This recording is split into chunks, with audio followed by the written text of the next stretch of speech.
and a half down. 5 and a half down. 9 forward. You know about rolling down in the deep. When your brain goes numb, you can call that mental freeze. Bismillahirrahmanirrahim. Assalamualaikum warahmatullahi wabarakatuh. Perkenalkan, nama saya Cita Konita Abdullah. Saya dari kelas Kesmas A.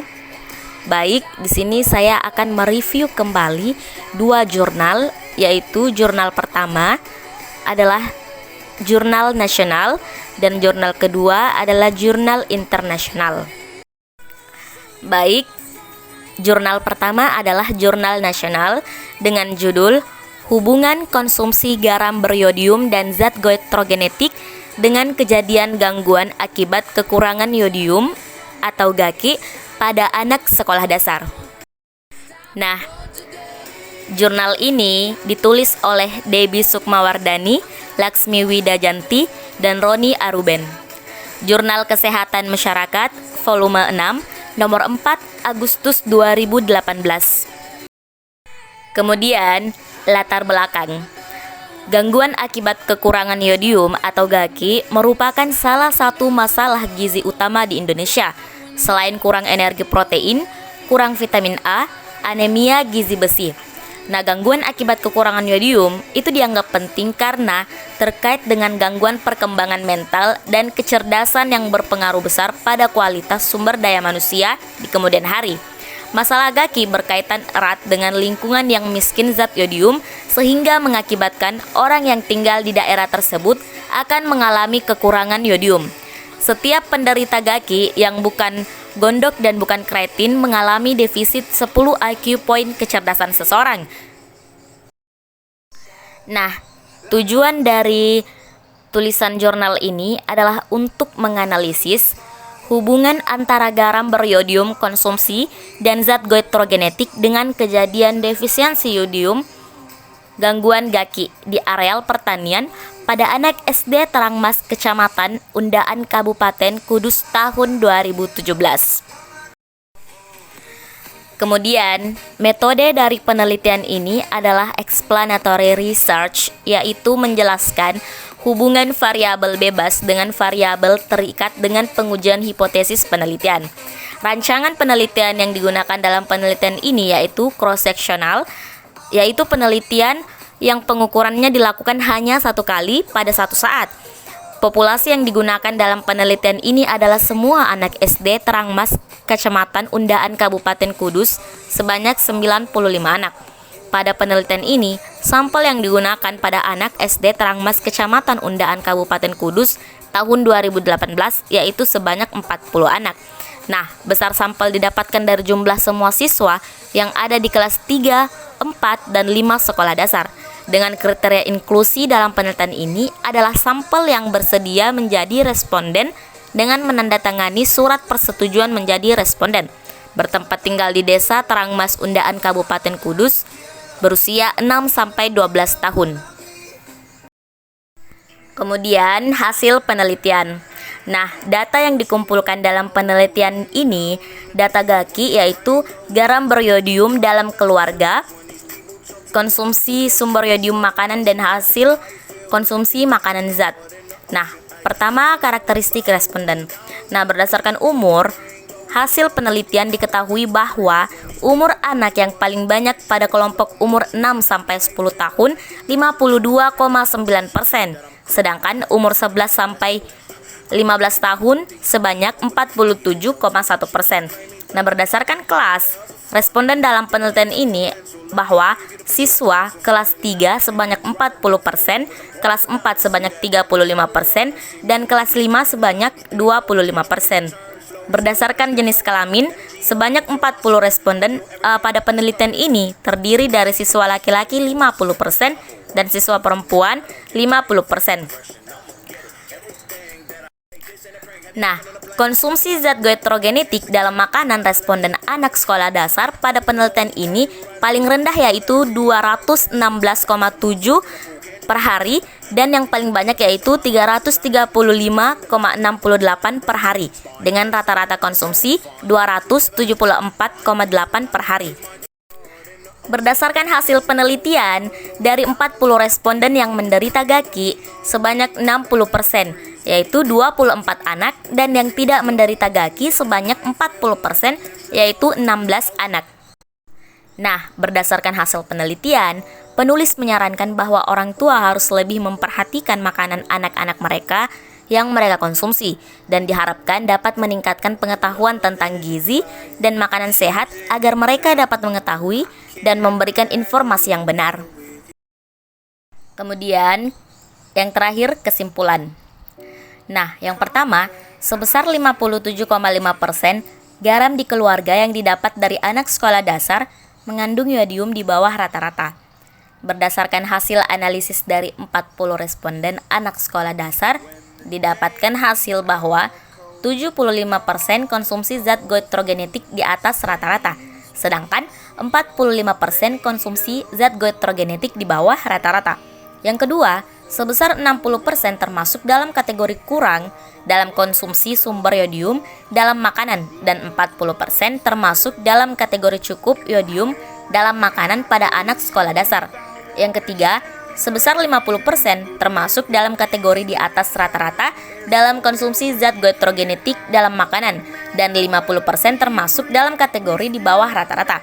Yang keempat, sebesar 60%, yaitu 24 anak menderita gaki, dan yang tidak menderita gaki sebanyak 40%, yaitu 16 anak. Nah, yang kelima, tidak ada hubungan kandungan yodium garam di keluarga dengan kejadian gaki pada anak sekolah dasar. Nah, yang keenam, ada hubungan konsumsi sumber yodium dalam makanan dengan kejadian gaki pada anak sekolah dasar. Dan yang ketujuh, tidak ada hubungan konsumsi zat goitrogenetik dalam makanan dengan kejadian gaki pada anak sekolah dasar. Oke, kita lanjut ke jurnal kedua, yaitu Jurnal Internasional dengan judul Egg Supplementation to Improve Cognitive Ability in Elementary School Children with Iodine Deficiency. Nah, adapun penulis dari jurnal ini ialah Toto Sudargo, Hamam Hadi, Wiryatun Lestariana, Amitya Kumara. International Journal of Community Medicine and Public Health, Sudargo, TETALENTJ, Community Med Public Health, 26 Julai. Kemudian, latar belakang.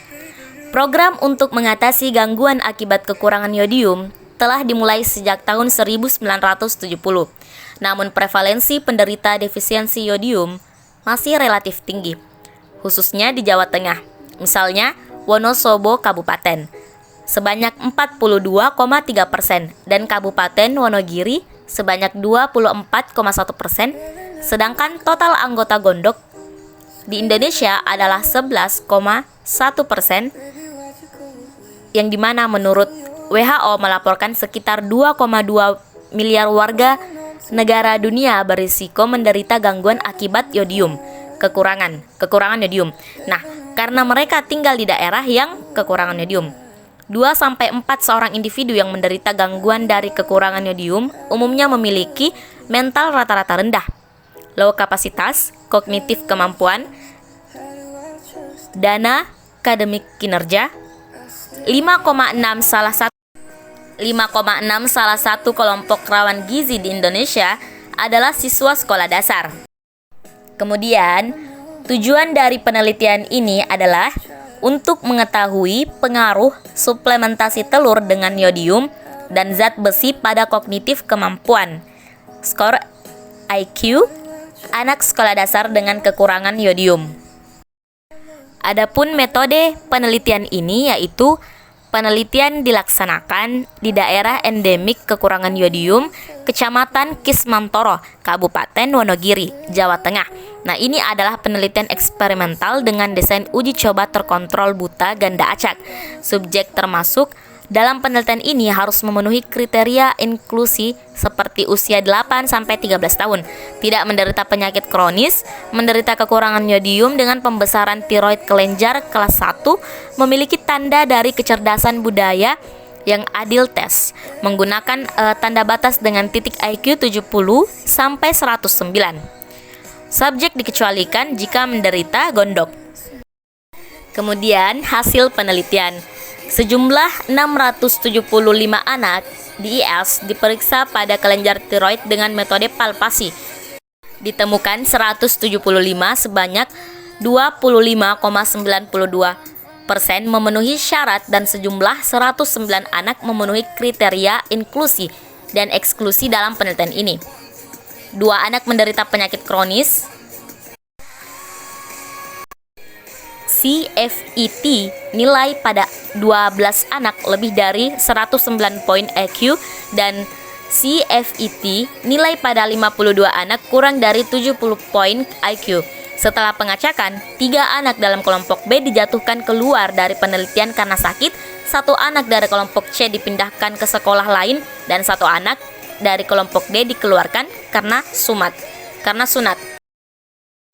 Kemudian, menurut hasil Resel 24 jam, rata-rata konsumsi energi subjek sebesar 1634,9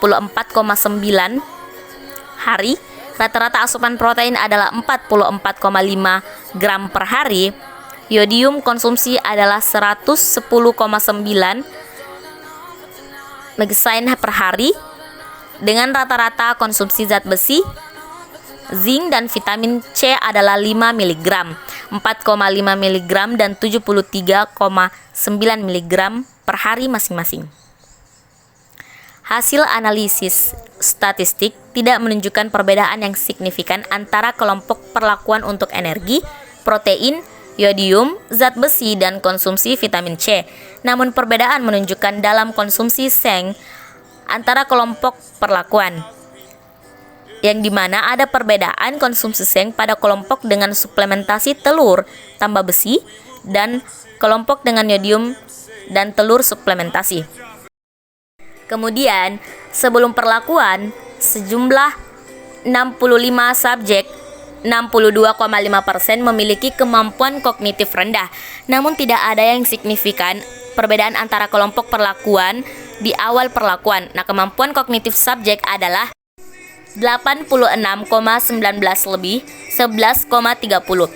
Hasil analisis statistik tidak menunjukkan apapun perbedaan yang signifikan antara kelompok perlakuan sebelumnya pelaksanaan treatment pada subjek yang menunjukkan homogenitas kemampuan kognitif pada setiap perlakuan kelompok.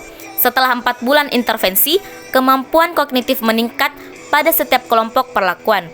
Nah, kemampuan kognitif atau IQ meningkat 4,17 poin menjadi 90,37 lebih 13,40 secara signifikan. Nilai kemampuan kognitif atau IQ meningkat secara signifikan dalam kelompok dengan suplementasi yodium, besi, telur yang meningkat 7 poin dan diikuti oleh kelompok perlakuan telur dengan 6,88 poin. Nah, meskipun peningkatan poin dalam grup dengan yodium, besi, telur lebih tinggi dari kelompok lain, namun hasil analisis ANOVA untuk nilai delta menunjukkan bahwa tidak ada perbedaan yang signifikan antara perlakuan kelompok. Sehingga hasil ini menunjukkan bahwa semua perlakuan kelompok dapat meningkatkan kemampuan kognitif atau IQ di SD anak sekolah yang kekurangan yodium. Baik, kesimpulan.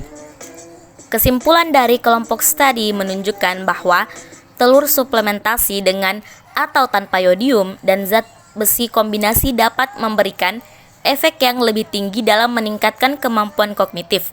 Namun, kemampuan kognitif dalam siswa SD kekurangan yodium tidak menunjukkan apa-apa perbedaan yang signifikan antara kelompok perlakuan.